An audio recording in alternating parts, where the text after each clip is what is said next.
Rijal mana belum dari Lensa Medan. Jadi ada tadi ada kekeliruan dan sedikit dalam wawancara sama sumber tadi ya. Jadi gini Bang, terkait kegiatan sosialisasi distribusi ruang waktu yang telah dilaksanakan ada beberapa, kita bilanglah pengguna barang dan jasa kan? Ya, betul ya, betul kan? Betul. Jadi sini kami dari pihak Media jika ada informasi terkait kegiatan ini, SIPLA itu diluncur sejak tahun berapa? Tahun 2000, tahun 2020, tahun lalu itu. Itu tertuang dalam apa itu Permendikbud nomor 14 tahun 2020. Sosialisasi yang baru dilaksanakan tadi ini para penyedia jasa ini sebagai dorong untuk apa dilaksanakan kepada pihak sekolah? Bagaimana itu Bang? Dilaksanakan sosialisasi ini oleh penyedia jasa. Ini suatu dorongan untuk pihak sekolah itu untuk apa? Oh, jadi begini dia Bang. Kita ada kerjasama dengan beberapa prinsipal orang-orang pabrik bahan-bahan bangunan untuk meningkatkan penggunaan barang-barang bangunan di sekolah, khususnya di batubara ini, karena kawan-kawan yang datang hadir pada hari ini itu langsung rata-rata dari pabrik yang langsung berangkat dari Medan. Ada Nippon Pen, ada pintu, ada juga tadi Crescent Group itu yang membuat lampu logo batubara itu dan lain sebagainya. Jadi mereka itu betul-betul menjaga kualitasnya dan mereka ingin mengembangkan batubara itu dengan kualitas yang bagus bahan-bahan bangunannya. Bukan berarti kita bilang yang lain-lain tidak bagus, bukan. Karena semua produk itu sebenarnya memiliki keunggulan dan kekurangan masing-masing. Tapi pada hari ini kita memang agak selektif memilih beberapa prinsipal untuk bekerja sama dengan dinas batubara, yaitu tepatnya untuk sekolah-sekolah lah. Cara bekerja sama ya pihak sekolah dengan penyedia jasa barang ini, apa yang harus disiapkan supaya pihak sekolah itu bisa bergabung di SIPLA ini? Caranya dengan sosialisasi tadi lah. Dengan hari ini, acara ini, sosialisasi tadi itu pihak-pihak pabrik tadi mempresentasikan keunggulan produk masing-masing. Jadi di sini nggak ada paksaan. Nah, jadi pihak sekolah kalau mau belanja tertarik mungkin dengan penyampaian orang pabrik tadi, produk bahan bangunan tadi, ya mereka bisa memesan. Kalau mereka tidak tertarik ataupun bangunannya juga masih bagus, tidak usah dipesan pun nggak masalah. Kita sifatnya ini membantu ya. Artinya kalau bisa kerjasama bisa, ya kalau tidak bisa kerjasama ya nggak masalah gitu. Cuman kan kita tahu semenjak terbit SIPLA itu Pak, penggunaan dana BOS itu apapun itu, baik buku, ATK dan lain sebagainya itu harus menggunakan sistem aplikasi, yaitu aplikasi SIPLA. Itulah peraturan dari Kemendikbud untuk tahun ini, di mana terbit peraturan itu tahun lalu, tahun 2020. Jadi sifatnya kita ini hanya mensosialisasikannya pada hari ini gitu. Tidak ada paksaan, tidak ada yang lain-lain gitu. Nanti dia tidak berbentuk kontrak ya? Enggak ada, sama sekali enggak ada. Jadi dengan adanya SIPLA tahun 2020 ya? Iya, betul. Pengembangannya. Apa sanksi satu dan keuntungan dari pihak sekolah?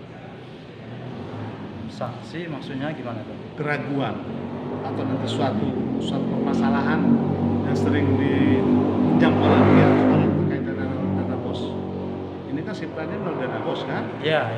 Jadi apa keuntungan dan sanksi dan apa keistimewaannya ada SIPLA ini kepada pihak sekolah? Jadi yang saya tahu nih Pak ya, yang saya tahu lah, jangan pula nanti baku bahasa saya ini ya kan. Yang saya tahu dengan adanya SIPLA ini kita itu terutama pihak sekolah itu udah lebih transparan dalam menggunakan dana BOS itu. Karena kan SIPLA ini online Bang, online ke Kemendikbud dan online ke badan-badan pengawas lainnya lah. yang ada di negara ini gitu. Jadi sifatnya ini terbuka gitu. Pemerintah itu sekarang tahu dia sekolah si A mesan apa gitu. Udah online gitu. Kalau dulu kan enggak, tunggu cek berkas dulu baru tahu. Jadi itulah sisi keuntungannya satu gitu. Jadi kalau saya bilang penyimpangan, saya rasa udah nggak ada lagi. Bukan saya bilang dulu ada penyimpangan, bukan. Tapi dengan adanya transparan tadi, online tadi, Sipla tadi, semua ini udah lebih terbuka lah sifatnya. Jadi keuntungan sekolah itu mereka udah merasa nyaman. Udah merasa nyaman karena apa? Mereka sifatnya belanja itu sudah di jalan yang sesuai lah, sesuai prosedur gitu. Karena kalau belanja tidak melalui Sipla, dana bos itu dikeluarkan, itu akan jadi permasalahan ke depannya. Karena kan peraturan dari Kemendikbud itu kan harus dilaksanakan sama pihak-pihak sekolah. Dan Sipla ini hanya berlaku untuk sekolah saja, nggak ada yang lain. Saya kurang tahu kalau pemerintah yang lainnya, BUMN atau gimana, itu menggunakan apa aplikasi, saya kurang tahu. Tapi kalau cerita sekolah, semua itu Sipla. Jadi keterkaitan belanja berapa juta yang pihak sekolah harus segera ke Sipla. Kalau masalah itu kebutuhan itu. Iya, silakan ada angkanya. Belanja berapa dia harus bisa kena ke Sipla. Itu nggak ada paksaan. Jadi Namanya contoh 2 belanja juta. kertas 1 rem, kalau kertas 1 rem itu 35.000, itu aja pun belanjakan nggak masalah dia. Itulah ukurannya. 35.000 pun nggak apa-apa. Kena nggak Sipla di situ dia? Maksudnya karena itu Besar angka belanja dia. Sipla nggak masalah, mau kecil mau besar, Tetap. mau setengah besar setengah kecil itu nggak masalah gitu. Itu Berapa? kan hanya sebuah sistemnya itu aplikasi supaya dana bos tadi bisa keluar dia. Kalau nggak melalui itu nggak bisa keluar uangnya. Berapa Gitu. persen Apa itu? angka belanja yang akan ke Sipla itu? Namanya sekian ratus ribu, sekian persen Sipla. Kalau itu di luar wewenang kita tuh bang, karena yang menyusun RKS itu, ya kan, rencana anggaran belanja sekolah. anggaran belanja sekolah itu kan pihak sekolah itu. Kalau kita nggak ada sampai ke situ lah memang. Tidak ada ketentuan. Nggak ada. Kalau kita ya, contoh bapak kepala sekolah bapak pesan kertas 1 rem, kita terima konfirmasi semua, kita antar, udah selesai. Gitu. Berapa banyak itu, kita kan nggak tahu. Itu kan pihak sekolah yang tahu itu berapa kebutuhan mereka. Pokoknya sifatnya sebanyak apapun itu, mau kecil mau besar, kita akan layani gitu. Apa himbauan dan harapan terhadap pihak sekolah dengan adanya Sipla saat ini? Kalau himbauan saya Pak, pihak sekolah haruslah melakukan pembelanjaan itu, apapun itu, yang namanya menggunakan dana bos itu harus sesuai prosedur lah, sesuai keputusan Menteri yang saya katakan tadi nomor 14 tahun 2020, yaitu melalui aplikasi Sipla. Apapun itu belanjanya. Daring dan internet ya. Iya, karena itu kan sudah online, pasti sudah terbuka semua bisa melihat gitu. Jadi nggak ada lagi mau tutupi. Kalau sama-sama ini kan bisa nggak nampak itu apa aja belanja. Ini kan udah nampak aja semua gitu. Jadi kepala sekolah pun lebih tenang dia gitu. Siapapun nanya tinggal buka aja gitu, nggak ada mau tutupi. Gitu. Itulah kira-kira tentang Sipla-nya. Ingin izin dikit.